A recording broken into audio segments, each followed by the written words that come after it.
Bienvenue dans ce tutoriel consacré à la page configuration Réseau Entreprendre. Cette page est présente lors de la première connexion à votre compte Back-Office Réseau Entreprendre. On atterrit directement sur l'interface de configuration qui va nous permettre de personnaliser notre application mobile, mais pour cela, il va falloir préparer quelques éléments en amont, notamment le logo de l'association, un arrière-plan, quelques contacts et une page de description.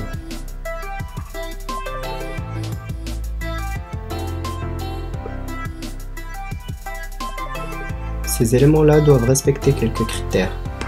Par exemple, pour mon logo, il doit obligatoirement être au format PNG ou JPEG et il faut obligatoirement noter que le format PDF n'est pas du tout accepté. Et de préférence, ce logo, il doit avoir des dimensions qui avoisinent les 250 x 250 pixels. Ensuite, on a l'image de fond qui représentera l'arrière-plan de l'application mobile, soumise également aux mêmes règles de format avec une longueur de 1000 pixels minimum, sachant qu'il faut prendre un format portrait pour ne pas avoir de distorsion d'image. De plus, il faudrait procéder à rédiger une description de l'association d'environ 10 lignes maximum pour un affichage optimal et à rassembler des photos des contacts de l'association au format carré. Une fois mes éléments rassemblés, je commence à les insérer dans la page de première connexion en me connectant à mon compte BOA avec mes identifiants comme on l'a vu tout à l'heure.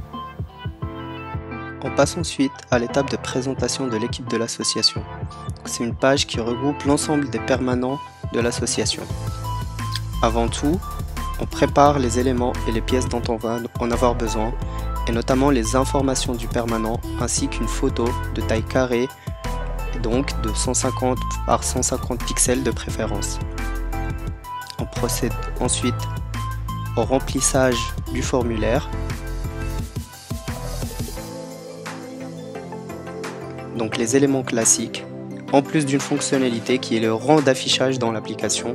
Donc on peut choisir de mettre par exemple notre permanent au rang 1. Et enfin, on sélectionne la photo qu'on avait préparée auparavant et il suffit de cliquer sur le bouton publier et on voit bien que notre permanent a été créé au rang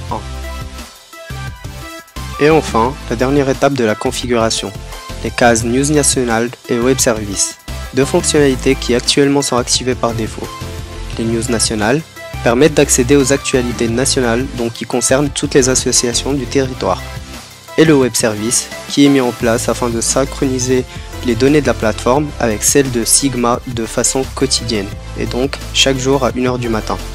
En plus d'un bouton, envoyer les identifiants aux membres lauréats, qui permet d'envoyer aux membres et aux lauréats tous leurs identifiants en cas de perte.